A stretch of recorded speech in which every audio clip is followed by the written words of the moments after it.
നമസ്കാരം. വർക്കിംഗ് ക്ലാസ്സിലേക്ക് ഏവർക്കും ഹൃദ്യമായ സ്വാഗതം. സംസ്ഥാനത്തെ പാർട്ട് ടൈം കണ്ടിജന്റ് ജീവനക്കാർ ഉൾപ്പെടെയുള്ള എല്ലാ ജീവനക്കാർക്കും അവരുടെ നവംബർ മാസത്തെ ശമ്പളത്തിൽ നിന്നും 1000 രൂപ വീതം കുറവ് ചെയ്തുകൊണ്ട് ഈ വർഷം ഡിസംബർ 31-നകം ഗ്രൂപ്പ് പേഴ്സണൽ ആക്സിഡന്റ് ഇൻഷുറൻസ് സ്കീമിൽ, അതിൻ്റെ ഇപ്പോഴത്തെ പേര് മാറിയിട്ടുണ്ട്, ജീവൻ രക്ഷാ പദ്ധതി എന്നാണ്, ഈ പദ്ധതിയിൽ അംഗമാകേണ്ടതാണ്. ശമ്പളത്തിൽ നിന്നും ആ തുക പിടിച്ച് കുറവ് ചെയ്യേണ്ടത് ബന്ധപ്പെട്ട DDOയുടെ ഉത്തരവാദിത്തമാണ്. ഈ എല്ലാ ജീവനക്കാരിൽ നിന്നും കുറവ് ചെയ്യണമെന്ന് പറയുമ്പോൾ കുറച്ച് ജീവനക്കാരെ ഇതിൽ നിന്നും ഒഴിവാക്കേണ്ടതായിട്ടുമുണ്ട്. ഉദാഹരണമായി ശമ്പളം ലഭിക്കാത്ത ചില ജീവനക്കാർ, സസ്പെൻഷനിലുള്ള ജീവനക്കാർ, അങ്ങനെയുള്ള കുറേയധികം ജീവനക്കാരുണ്ട്. അവരെ ട്രഷറിയിൽ നേരിട്ടാണ് ഈ തുക അടയ്ക്കേണ്ടത്. അതുപോലെ തന്നെ ചില ജീവനക്കാരെ ഒഴിവാക്കേണ്ടതായിട്ടുമുണ്ട്. അത്തരം ഒഴിവാക്കേണ്ടതും ട്രഷറിയിൽ നേരിട്ട് പണം അടയ്ക്കേണ്ടതുമായ ജീവനക്കാർ ആരെല്ലാമാണെന്നും ഈ സ്കീമിൽ അംഗമാകുന്നതുകൊണ്ടുള്ള ബെനിഫിറ്റ്സ് എന്തൊക്കെയാണെന്നുമൊക്കെ നമുക്ക് വഴിയെ പറയാം. ആദ്യം നമുക്ക് ഈ സ്കീം പ്രകാരമുള്ള ഡിഡക്ഷൻ എങ്ങനെയാണ് സ്പാർക്കിൽ നടത്തേണ്ടത് എന്ന് നോക്കാം. അതിനായി നമുക്ക് നേരെ സ്പാർക്കിൽ ലോഗിൻ ചെയ്യാം.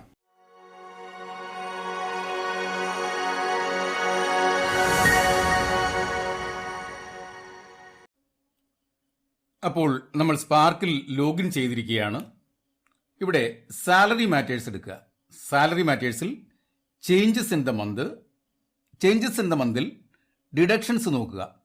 ഡിഡക്ഷൻസ് ഇവിടെ ആഡ് ഡിഡക്ഷൻ ടു ഓൾ, കാരണം ഈ ഡിഡക്ഷൻ നമ്മുടെ സ്ഥാപനത്തിലെ എല്ലാ ജീവനക്കാർക്കും ഉള്ളതായതുകൊണ്ട് തന്നെ add deduction to all select ചെയ്യുന്നു. അപ്പോൾ ഇങ്ങനെ ഒരു പേജാണ് ഓപ്പണായി വരുന്നത്. ഇവിടെ നമ്മൾ ഓരോന്നായി സെലക്ട് ചെയ്ത് കൊടുക്കുന്നു. ഡിപ്പാർട്ട്മെന്റ് സെലക്ട് ചെയ്തു, office, DDO code, recovery item. ഈ റിക്കവറി ഐറ്റത്തിലാണ് നമ്മൾ നോക്കേണ്ടത് GPAIS സ്കീം ന്യൂ. നോക്കിയല്ലോ, GPAI സ്കീം ന്യൂ ആണ് നമ്മൾ സെലക്ട് ചെയ്യേണ്ടത്. കാരണം നേരത്തെ വേറൊരു GPAI സ്കീം ഉണ്ടായിരുന്നു.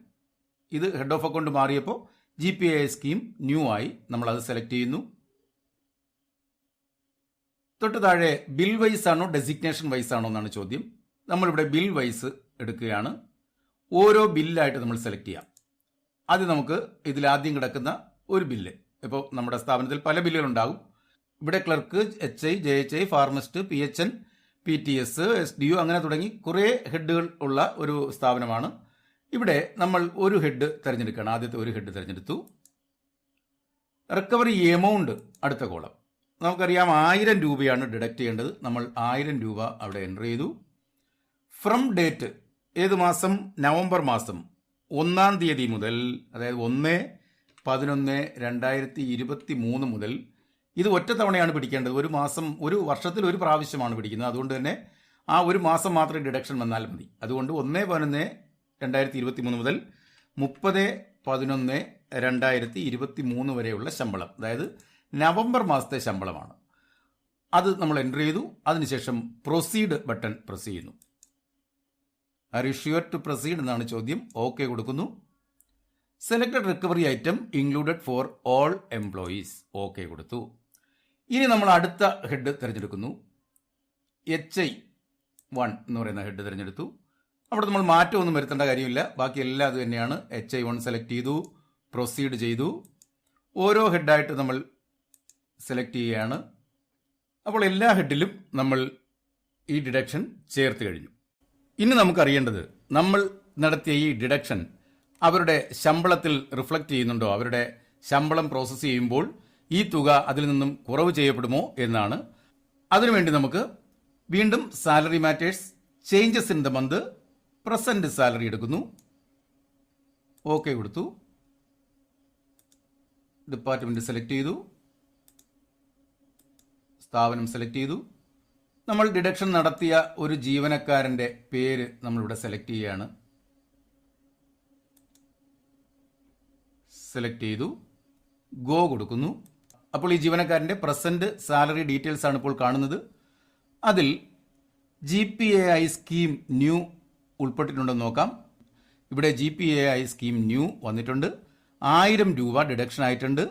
അതിൻ്റെ ഡീറ്റെയിൽസ് GPAI സ്കീം ന്യൂ ആണ്. അത് ഏത് പീരീഡാണ്? 1/11/23 മുതൽ 30/11/23 വരെയാണ് ആ ഡിഡക്ഷൻ ഉള്ളത്. അപ്പോൾ അവരുടെ പ്രസന്റ് സാലറിയിൽ ഇപ്പോൾ ഉൾപ്പെട്ടിട്ടുണ്ട്.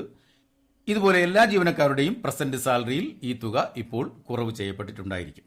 അപ്പോൾ നേരത്തെ നമ്മൾ വേറൊരു കാര്യം പറഞ്ഞു, ഇതിൽ ചില ജീവനക്കാരെ ഒഴിവാക്കേണ്ടതായിട്ടുണ്ട്.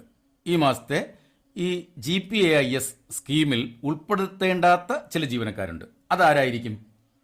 ഒന്ന്, ഈ നവംബർ ഡിസംബർ മാസങ്ങളിൽ സർവീസിൽ നിന്നും വിരമിക്കുന്ന ജീവനക്കാരെ ഈ പദ്ധതിയിൽ ഉൾപ്പെടുത്താൻ പാടില്ല. കാരണം അവർ ഓൾറെഡി ഈ പദ്ധതിയിൽ അംഗമാണ്. അത് ഡിസംബർ മാസം വരെ ഉണ്ട്. പുതുതായി ഉൾപ്പെടുത്തുന്ന പദ്ധതി ജനുവരി 1 മുതലാണ് പ്രാബല്യം. അപ്പോൾ ജനുവരിയിൽ സർവീസിൽ ഇല്ലാത്ത ഒരു ജീവനക്കാരനെ ഇതിൽ ഉൾപ്പെടുത്തിയിട്ട് കാര്യമില്ല. അതുകൊണ്ട് നവംബർ ഡിസംബർ മാസങ്ങളിൽ സർവീസിൽ നിന്നും വിരമിക്കുന്ന ജീവനക്കാരുടെ ശമ്പളത്തിൽ നിന്നും ഈ തുക കുറവ് ചെയ്യരുത്. എന്നാൽ നമ്മൾ നേരത്തെ ഡിഡക്ഷൻ ടു ഓൾ കൊടുത്തിരിക്കുന്നതുകൊണ്ട് എന്ത് സംഭവിക്കും? ഓട്ടോമാറ്റിക്കായി ഇത് അവരുടെ ശമ്പളത്തിൽ നിന്നും ഡിഡക്ഷൻ ഉണ്ടാകും. എന്നാൽ ഇത് ശമ്പളത്തിൽ വരാതിരിക്കാൻ നമ്മൾ എന്ത് ചെയ്യണം? ആ എംപ്ലോയിയെ സെലക്ട് ചെയ്യുക. അതിനുശേഷം ഈ സ്കീം എടുത്തതിന് ശേഷം ഏറ്റവും വലതുവശത്തുള്ള ഈ ഡിലീറ്റ് എന്ന് പറയുന്ന ബട്ടൺ ക്ലിക്ക് ചെയ്യുക. ഈ ഡിലീറ്റ് ബട്ടൺ ക്ലിക്ക് ചെയ്ത് കഴിഞ്ഞാൽ ഇവരുടെ പ്രസന്റ് സാലറിയിൽ നിന്നും ഈ ഒരു ഐറ്റം ഒഴിവായി പോകും. എൻ്റെ സ്ഥാപനത്തിൽ ഈ വർഷം നവംബർ ഡിസംബർ മാസത്തിൽ ആരും വിരമിക്കുന്നില്ല. അതുകൊണ്ട് തന്നെ എനിക്ക് നിങ്ങളെ അത് ഇവിടെ ഡിലീറ്റ് ചെയ്ത് കാണിക്കാൻ നിവൃത്തിയില്ല. നമ്മൾ അങ്ങനെ ഡിലീറ്റ് ചെയ്ത് കളയണം. ആർക്ക്? നവംബർ ഡിസംബർ മാസങ്ങളിൽ വിരമിക്കുന്ന ജീവനക്കാർക്ക് മാത്രം. നമ്മൾ നേരത്തെ പറഞ്ഞ മറ്റൊരു കാര്യം, ചില ജീവനക്കാർ ട്രഷറിയിൽ നേരിട്ട് പണം അടയ്ക്കേണ്ടതായിട്ടുണ്ട്. അതാരൊക്കെയാണെന്ന് നോക്കാം. ഒന്ന്, ഡെപ്യൂട്ടേഷൻ സേവനത്തിലുള്ള ജീവനക്കാർ. ഡെപ്യൂട്ടേഷൻ സേവനത്തിലുള്ള ജീവനക്കാരുടെ ശമ്പളം നമ്മുടെ ഡിപ്പാർട്ട്മെൻറ്റിലോ നമ്മുടെ ഓഫീസിലോ ആയിരിക്കില്ല. അവരെ ഏത് ഓഫീസിലാണോ ഡെപ്യൂട്ടി ചെയ്തിരിക്കുന്നത് ആ ഓഫീസിൽ നിന്നായിരിക്കും. എന്നാൽ അവിടെ അവർക്കത് ഡിഡക്റ്റ് ചെയ്യാൻ കഴിയില്ല. അങ്ങനെയുള്ളവർ എന്ത് ചെയ്യണം? ട്രഷറിയിലാണ് ഈ തുക നേരിട്ട് അടയ്ക്കേണ്ടത്. അതുപോലെ തന്നെ ശൂന്യവേതനാവധി. ഇപ്പോൾ LWAയിൽ പ്രവേശിക്കുന്ന ഒരു ജീവനക്കാരൻ, അദ്ദേഹം നമ്മുടെ ഓഫീസിൽ നിന്ന് സാലറി മാറുന്നില്ല. അങ്ങനെ വരുമ്പോൾ അദ്ദേഹവും നേരിട്ടാണ് ട്രഷറിയിൽ ഈ തുക അടയ്ക്കേണ്ടത്. അതുപോലെ തന്നെ മറ്റെന്തെങ്കിലും കാരണത്താൽ ശമ്പളം ലഭിക്കാത്ത ജീവനക്കാർ, ഉദാഹരണമായി സസ്പെൻഷനിലുള്ള ഒരു ജീവനക്കാരൻ, അങ്ങനെയുള്ളവർക്കൊക്കെ അത് ഈ ഡിസംബർ 30 മുമ്പ് തന്നെ ട്രഷറിയിൽ കൊണ്ടുപോയി ഇൻഷുറൻസ് ആൻഡ് പെൻഷൻ ഫണ്ടിന് കീഴിലുള്ള ഒരു ഹെഡ് ഓഫ് അക്കൗണ്ട് ഉണ്ട്. 801100010589 group personal accident insurance scheme. ഈ ശീർഷകത്തിലാണ് നമ്മൾ ഈ തുക അടയ്ക്കേണ്ടത്. ഈ തുക കുറവ് ചെയ്യുന്ന എല്ലാ ജീവനക്കാരിൽ നിന്നും ഇതുപോലൊരു നോമിനേഷൻ ഫോം വാങ്ങി അവരുടെ സിഗ്നേച്ചർ വാങ്ങി ഓഫീസ് മേലധികാരി കൗണ്ടർ സൈൻ ചെയ്ത് അവരുടെ ഫയലിൽ നമ്മൾ സൂക്ഷിച്ചിരിക്കേണ്ടതാണ്. സർവീസ് ബുക്കിൽ ഇതിൻ്റെ ഒരു എൻട്രി നടത്തിയിരിക്കുകയും വേണം. ഇനിയുള്ളത്, ഈ സ്കീമിൽ നമ്മൾ ചേർന്ന് കഴിഞ്ഞാൽ നമുക്ക് കിട്ടുന്ന ബെനിഫിറ്റ്സ് എന്തൊക്കെയാണെന്നുള്ളതാണ്. അത് നേരത്തെ നമ്മൾ പറഞ്ഞ GOP നമ്പർ 112/23 ഫിൻ ഡേറ്റഡ് 18/11/23 എന്ന് പറയുന്ന ഓർഡറിൽ അതിനെപ്പറ്റി വിശദമായി പറയുന്നുണ്ട്. മരണത്തിന് 15 ലക്ഷം രൂപയാണ്. അത് അപകട മരണത്തിനാണ്. ഇനി അപകടമല്ലാതെയുള്ള മരണത്തിന് ഒരു സമാശ്വാസ തുകയായി 5 ലക്ഷം രൂപ നൽകും. ഇനി കമാൻഡോ ഓപ്പറേഷൻ ഡ്യൂട്ടിക്കിടയിൽ സംഭവിക്കുന്ന അപകട മരണങ്ങളുണ്ട്. ആ കാറ്റഗറി ജീവനക്കാർക്ക് അവർക്ക് 20 ലക്ഷം രൂപയുടെ ക്ലെയിമാണ് കിട്ടുന്നത്. ഇതുകൂടാതെ മറ്റ് ബെനിഫിറ്റ്സ് അത് ഈ ഓർഡറിൽ കൃത്യമായി പറയുന്നുണ്ട്. 2 കൈ 2 കാല്, 1 കൈയും 1 കാലും, അല്ലെങ്കിൽ 2 കണ്ണിന്റെ കാഴ്ച, 1 കണ്ണിന്റെ കാഴ്ചയും 1 കൈയോ കാലോ അപകടത്തിൽ നഷ്ടപ്പെട്ടാൽ ഈ കണ്ടീഷനിൽ നമുക്ക് ഈ 15 ലക്ഷം രൂപയും നമുക്ക് കിട്ടും. അപ്പോൾ അപകട മരണം തന്നെ സംഭവിക്കണമെന്നില്ല. ഈ രീതിയിലുള്ള അംഗവൈകല്യങ്ങൾ സംഭവിച്ചാലും ഈ തുക കിട്ടും. ഇനി 1 കണ്ണിന്റെ കാഴ്ചയോ 1 കൈയോ 1 കാലോ മാത്രം അപകടത്തിൽ നഷ്ടപ്പെട്ടാൽ 50%, അതായത് 7.5 ലക്ഷം രൂപ കിട്ടും. ചൂണ്ടുവിരലിലെ ഒരു ഭാഗം നഷ്ടപ്പെട്ടാൽ 4%. ആ രീതിയിൽ ഡീറ്റെയിൽഡ് ആയിട്ട് തന്നെ ഈ ഓർഡറിൽ കൊടുത്തിട്ടുണ്ട്. ഈ ഓർഡർ ഒരെണ്ണം ഡൗൺലോഡ് ചെയ്തെടുത്ത് സൂക്ഷിക്കുക. കാരണം ക്ലെയിമിന്റെ സമയത്ത് നമുക്ക് അല്ലെങ്കിൽ മറ്റൊരാൾക്ക് ഒരു സംശയം വന്നു കഴിഞ്ഞാൽ ഉപകരിക്കും. ഏറ്റവും പ്രധാനപ്പെട്ട ഒരു കാര്യം കൂടി പറഞ്ഞുകൊണ്ട് ഈ വീഡിയോ അവസാനിപ്പിക്കാം. ശമ്പളം പിൻവലിക്കാനും നൽകാനും അധികാരപ്പെട്ടിട്ടുള്ള ഉദ്യോഗസ്ഥൻ അഥവാ DDO താൻ ശമ്പളം നൽകുന്ന ഏതെങ്കിലും ഒരു ഉദ്യോഗസ്ഥന്റെ GPAIS എന്ന് പറയുന്ന ഈ ഇൻഷുറൻസ് പുതുക്കാതിരിക്കുന്നത് മൂലം ആ ഉദ്യോഗസ്ഥനുണ്ടാകുന്ന എല്ലാ ബാധ്യതയും, ഉദാഹരണമായി ആ ഉദ്യോഗസ്ഥൻ മരിച്ചു കഴിഞ്ഞാൽ അദ്ദേഹത്തിന്റെ അവകാശികൾക്ക് കിട്ടേണ്ട 15 ലക്ഷം രൂപയും അല്ലെങ്കിൽ ഒരു അംഗവൈകല്യം സംഭവിച്ചാൽ അതിന് ആനുപാതികമായി നൽകേണ്ടുന്ന മുഴുവൻ തുകയും ഈ DDOയുടെ പേഴ്സണൽ ലയബിലിറ്റിയായി പരിഗണിക്കുന്നതാണ്. ഒരു സംശയം വേണ്ട, ഈ രീതിയിൽ ഉത്തരവ് വന്നിട്ടുള്ളതാണ്. അപ്പോൾ ഒരു ഉദ്യോഗസ്ഥൻ നമ്മുടെ സ്ഥാപനത്തിൽ ജോലി ചെയ്യുന്നുവെങ്കിൽ നിർബന്ധമായും അയാളെ GPAIS ഉൾപ്പെടുത്തിയിട്ടുണ്ടെന്ന് DDO ഉറപ്പുവരുത്തേണ്ടതാണ്. ഇതുകൂടി പറഞ്ഞുകൊണ്ട് ഈ വീഡിയോ അവസാനിപ്പിക്കുന്നു. ഈ വീഡിയോ ഇഷ്ടമായെങ്കിൽ ലൈക്ക് ചെയ്യുക. സബ്സ്ക്രൈബ് ചെയ്യാൻ ഇനിയും ബാക്കിയുള്ളവർ ഒന്ന് സബ്സ്ക്രൈബ് ചെയ്തേക്കുക. പരമാവധി ആൾക്കാർക്ക് പ്രയോജനപ്പെടും വരെ ഇത് ഷെയർ ചെയ്യുക. താങ്ക്